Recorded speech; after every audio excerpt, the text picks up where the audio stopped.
The Zephyrus M16 may look the same as last year's model on the outside, but ASUS have added some great new features, making this year's model better than ever. But before that laptop, Gigabyte sponsored this part of the video about some different laptops. The Aorus 15 and 17 gaming laptops have been redesigned this year, and with Nvidia's latest RTX 40 series graphics, they're more powerful than ever. Gigabyte's G5 laptop offers a more budget-friendly option, but with RTX 40 GPUs, you still get the latest features including ray tracing, DLSS, and frame generation to enhance your gaming experience. And Gigabyte have got content creators covered with their newly updated Aero 16 and brand new Aero 14 for ultimate portability. Check out the sponsored link below to find out more. Back to the M16. It has a matte black finish on both the aluminum lid and interior. There's a groove on the whole front of the lid, making it easy to open anywhere. The screen goes the full 180 degrees back for sharing, and after 90 degrees or so, the back starts lifting up. This allows cool air to get in underneath more easily and gives a better angle for typing. But it's also easier to slide around on a desk like this, because it's propped up on two rubber corners on either side. It's much sturdier without lifting, because it's got a massive rubber foot underneath. But that doesn't get used if you push the screen back past a certain point. As the bottom of the lid gets used to lift the laptop up, the bottom of the screen sits lower, resulting in minimal bottom chin, so you get pretty much all viewable screen space. There's not much keyboard flex with the big rubber foot in use. It's fairly sturdy, but there are fewer contact points between the laptop and desk with the screen back, which introduces a bit more flex. There's some screen flex to the metal lid, but the hinge feels smooth and sturdy. Overall, build quality feels good during normal use. It's a little deeper compared to last year's M16, so just slightly bigger this year, but still relatively thin. It's a little heavier too, at 0.3 pounds or 138 grams more than last year, getting up to 6.7 pounds or 3 kilos total with the 280 watt charger included. But this extra weight gives us a new triple fan cooler design. More on that soon. If you get it with the animated lid, then it weighs a bit more and is a little thicker too. Even if you don't get that, it's still got over 18,000 CNC milled holes in the lid. I had some dust get into a few, which was difficult to remove. I used a pin. My M16 has Intel's Core i9-13900H processor with Nvidia RTX 4070 graphics, 32 gigs of RAM, and a new 240Hz mini LED screen. There's a 1080p camera, up from last year's 720p, but the quality isn't really any different. There is IR for Windows Hello Face Unlock, but no privacy shutter.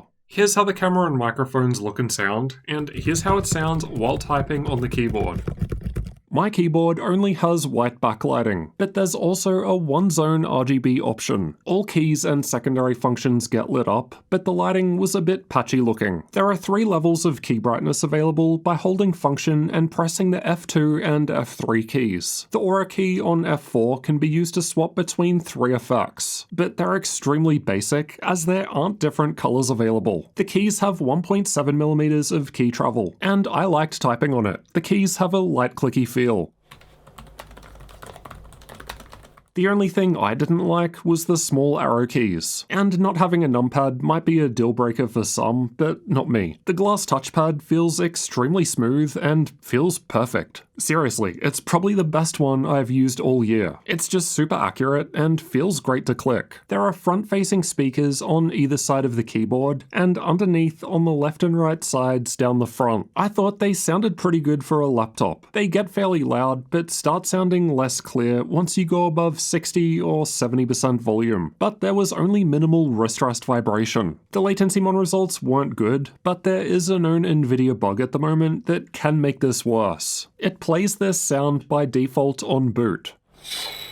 Fortunately, you can disable this through the software or BIOS. The left side has the power input at the back, a Thunderbolt 4 Type-C port, HDMI 2.1, USB 3.2 Gen 2 Type-A, and 3.5mm audio combo jack. The right has a UHS 2 microSD card slot, USB 3.2 Gen 2 Type-C and Type-A ports, and Kensington lock at the back. Unfortunately, there's no Ethernet, but either Type-C port can be used to charge the laptop with up to 100 watts, and they both offer DisplayPort 1.4 support, so you can connect an external monitor. Because the left Type-C port is Thunderbolt, with Optimus on, a monitor will connect to the Intel integrated graphics. But if you turn Optimus off, then it will instead connect directly to the NVIDIA graphics. The right Type-C port and HDMI ports, on the other hand, always connect directly to the NVIDIA graphics, whether Optimus is on or off. We also confirmed HDMI could run our LG B9 TV at 4K 120Hz 12-bit with G-Sync. Getting inside requires unscrewing 14 Phillips head screws in 3 different sizes, so keep track of them. 5 screws in the middle are covered by these rubber covers for some reason, and 2 in the back rubber foot are covered as well. The screw down the front does not come out, and instead lifts the panel up, allowing you to open it without pry tools. I used a flathead bit from my toolkit to get the rubber covers off. I'll leave a link to the tools I use below. Inside we've got the battery down the front, 2 memory slots just above near the middle, the Wi-Fi 6E card on the left, which sits below the second M.2 SSD slot, and the installed M.2 drive on the right. The Wi-Fi speed was only a little better compared to last year's M16, but it's using the exact same Intel card. The speeds from the installed 1TB PCIe Gen 4 SSD were decent, but not especially amazing compared to other recently tested laptops. You could of course upgrade the M.2 drive though, and I confirmed that both slots can fit drives with chips on both sides. The microSD card slot was performing well, but as the card goes the whole way into the machine, it can be a bit awkward to get in and out, even with fingernails. Last year's M16 only had 1 memory slot, with some memory soldered to the motherboard, so it's great that this year's redesign gives us 2 slots for more upgradability, even though they've also squeezed in an extra third fan too. This gives it a good upgradability score, as we can change both memory slots, both M.2 slots, and Wi-Fi card. I removed a full point from the older M16s for only having 1 memory slot. The M16 is powered by a 90 watt-hour battery. We can enable battery care mode through the MyASUS software, which is separate to Armoury Crate, and this limits the charge level to 80% to help improve the battery's lifespan. Panel Power Saver is enabled by default, which automatically lowers the screen's refresh rate to 60 Hz when you unplug the charger to save power. This is why the screen flashes black, and it goes back to 240 Hz when you plug back in. Battery life was excellent for an Intel-based gaming laptop, almost lasting for 7 hours in my YouTube video playback test, or 15% longer compared to last year's M16 with the same sized battery. Razer's Blade 16 was much the same, and that has a mini LED screen too, but a bigger battery. Only the Ryzen-based laptops had much better results. Let's check out thermals next. We've got 3 fans with a bunch of heat pipes shared between the CPU and GPU, with Thermal Grizzly liquid metal on the CPU and thermal paste on the GPU. The third fan is new this year, and there's some foam to help route the air out the back, which is why there's a heatsink along the whole back. There are air intakes directly above all 3 fans and over the memory. Air gets exhausted out of both the left and right corners, as well as out the whole back. Once you've got the lid open, hot air blows out towards the screen, but ASUS are confident in the design and say they've done long-term testing and haven't found any screen problems from it. ASUS's Armoury Crate software allows us to change between different performance modes, which from lowest to highest are silent, performance, turbo, and manual. Both turbo and manual modes apply an overclock to the GPU, but only manual mode lets you customize. You can change the fan curve of all 3 fans separately, change the CPU power limit, set a lower thermal throttle limit for the GPU, or reduce the dynamic boost power limit range. Whenever we've tested manual mode, all sliders were maxed out with fans on 100% speed. The internal temperatures were fine when just sitting there idle, a little warm but no problem. The rest of the results are from combined CPU and GPU stress tests, which aim to represent a worst case full load scenario. The CPU was thermal throttling in all performance modes, per the blue bars, but the GPU was not. The cooling pad I test with, linked below the video, lowered the GPU temp by almost 6 degrees Celsius. But the CPU was still thermal throttling. Running with the lid closed to represent a docked scenario wasn't much different to having it open. These are the clock speeds for the same tests. Although the CPU is thermal throttling, the clock speeds are decent, and and personally, I'd prefer to have maximum performance and run at 95, but that's me. The chip is rated to run higher indefinitely, so as long as the laptop doesn't feel hot, I've got no problems with it. The CPU was performing better with the cooling pad, because despite still thermal throttling, this gave it more headroom. It's interesting that it's performing about the same with the lid closed. It seems like it doesn't benefit too much from that rear hinge lift design. It's worth noting that turbo mode was performing better than manual mode. More on that in a moment. Technically, the RTX 4070 GPU can run up to 140 watts with dynamic boost, but to actually hit that, I'd need a heavier stress test like Furmark. I've decided to stick to Heaven because it's similar to what we actually see in games. The GPU does not run above 100 watts in most games because the 4070 hits a voltage limit. And this is just an Nvidia thing and how the GPU works. It's not a problem with ASUS. The CPU power limit increases with the cooling pad because of that extra thermal headroom, but turbo mode wasn't far behind. Turbo and manual mode performed the same with an actual game running. Most games would depend more on the GPU and probably don't need 60 watts plus on the CPU at 2560 by 1600. It was actually fairly quiet in silent mode, but the keyboard felt hot to the touch. The CPU power level can run much higher when the GPU is idle, like in Cinebench. PL1 and PL2 were set to 135 watts in turbo and manual mode, and it ran at this briefly before thermal throttling. Turbo mode was able to run a little higher because the fans were faster. Again, more on that shortly, but the end scores were much the same. This year's M16 was scoring 9% higher in multi-core compared to last year's version. That's a decent increase considering they both have 14-core 20-thread i9 processors. Some of this would be due to the 2023 model having a newer 13th gen chip, but last year's M16 maxed out at 90 watts in manual mode, so the improved cooling solution with third fan is clearly helping too. Performance lowers if we unplug the charger and instead run purely off of battery power, but the M16 is one of the best results out of the same selection of laptops now, only beaten by HX processors with more cores and threads. Most laptops I test are in the low 30°C range on the keyboard at idle, and the M16 was warmer than this, but it's not uncomfortable at all. The middle was quite warm in silent mode with the stress test running, but the fans are still quiet. Performance mode was much the same, and we can see the warm air dumping onto the screen. Turbo mode was still warmer in the middle, but the WASD area was fine. It's cooler as air goes through the keyboard. Manual mode wasn't much different either, but interestingly, the fans weren't as loud as turbo. Let's have a listen.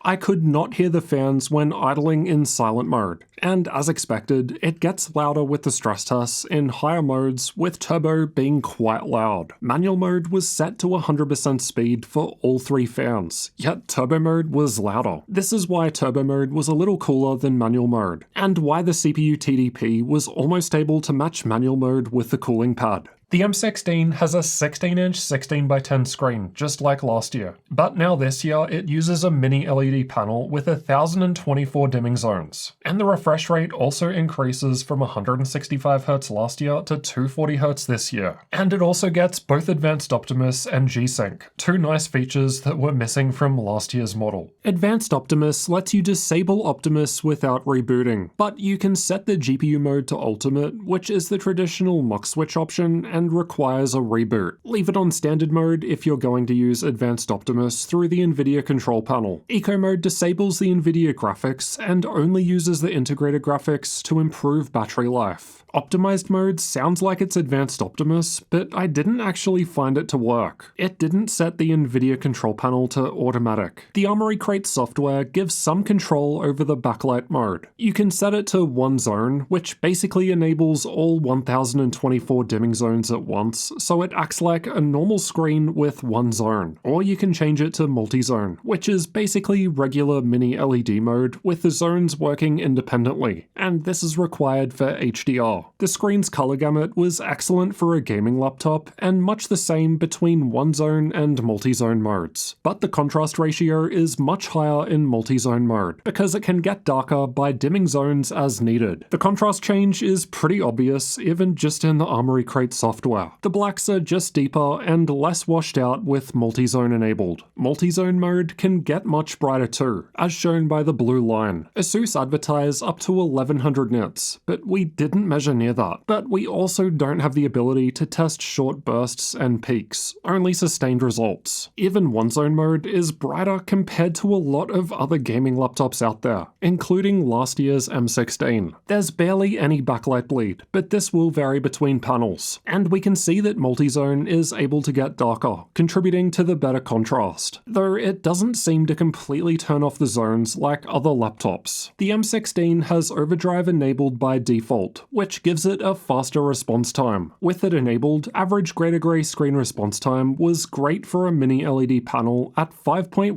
milliseconds, so only a few transitions were within the 240Hz refresh window of 4.17 milliseconds. Turning off overdrive results in a little less overshoot and undershoot, but at the expense of a slower 8 millisecond response time. Like I said, it's a great result for mini LED, only beaten slightly by Razer's Blade 16, which also had mini LED. Other mini LED screens tested include this year's Titan from MSI, and ASUS's Flow X16 and Zephyrus Duo 16, all of which had much slower results compared to the M16. The total system latency is the amount of time between a mouse click and when a gunshot fire appears on the screen in CSGO. Again, it's beaten by the Blade 16, which is actually the best result we've ever measured, and it's much the same as the mini LED screen in the Titan. I'm not usually too much of a fan of mini LED compared to OLED, but this is definitely one of the better implementations of mini LED that I've seen in a gaming laptop. Alright, let's see how the M16 performs in games and how it compares against other laptops. Cyberpunk 2077 was tested the same on all laptops, and I've got the M16 shown by the red highlight. At 1080p, it was basically matching the only other 4070 we've tested so far in Lenovo's Legion Pro 5, except with a better 1% low result, so less dips in performance. It's a similar deal at the higher 1440p resolution, which makes me wonder if the M16 not using a HX processor is able to do better, because there are fewer cores that need to be powered. We didn't test the Legion at 4K, but the 4070 doesn't do too well here without upscaling. Red Dead Redemption 2 was tested with the game's benchmark, and at 1080p, the M16 was again a little further ahead of the other 4070 in the Legion. It's also only slightly higher than last year's RTX 3070 Ti though, which is often available for less money as it's older. Both 4070s were the same at 1440p here. High-powered 3070 Ti laptops were able to do better, but this year's M16 was faster than last year's as it had a lower-powered 3070 Ti. 4K wasn't as bad in this game at high settings as the last one, but you would definitely want to use DLSS to get a better result. Control is a GPU-heavy game, even at 1080p, and the 4070 is basically matching the best 3070 Ti laptop from last year, except that had a better 1% low despite having an older processor. The 4070 is still close to the best 3070 Ti at 1440p, and a little ahead of the Legion Pro 5. And again, 4K isn't a great time for a 4070 laptop GPU without upscaling. Here are the 3D Mark results for those that find them useful. Now for some content creator tests. Adobe Premiere was tested with the Puget Systems benchmark tool. The Legion does better in this one as it's got a better CPU. This year's M16 was barely scoring more than last year's version with lower powered 3070 Ti.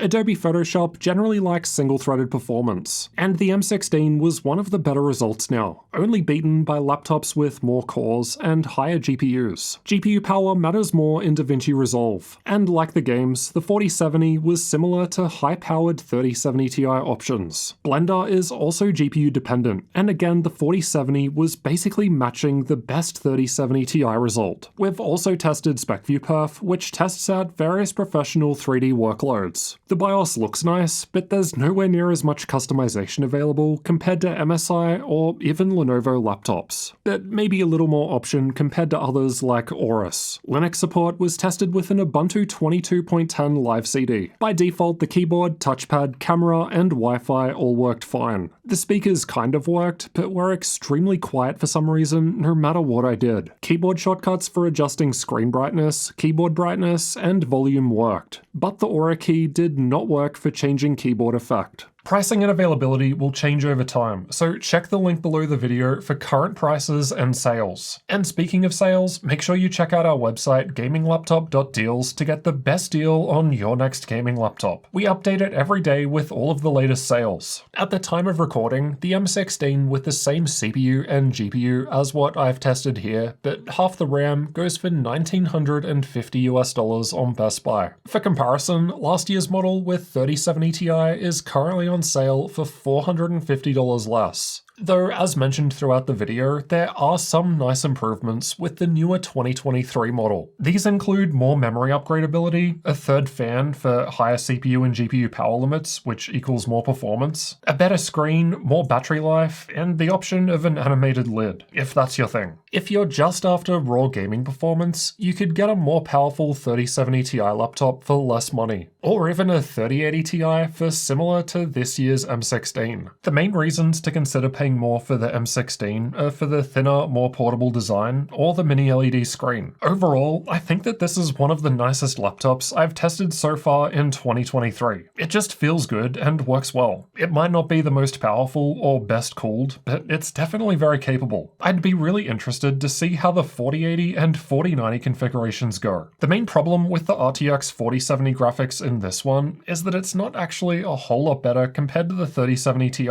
And laptops with that older GPU are definitely cheaper. They just go on sale more often because they've been around for more than a year now. But at the same time, the 4070 does still give you nice features like frame generation. Check out this video next to find out all the differences between the 3070 Ti and 4070. I've compared both in 25 games at 2 different resolutions, and we've tested features like DLSS, frame generation, and ray tracing. So check that one out next to find out if it's worth paying more for the 4070.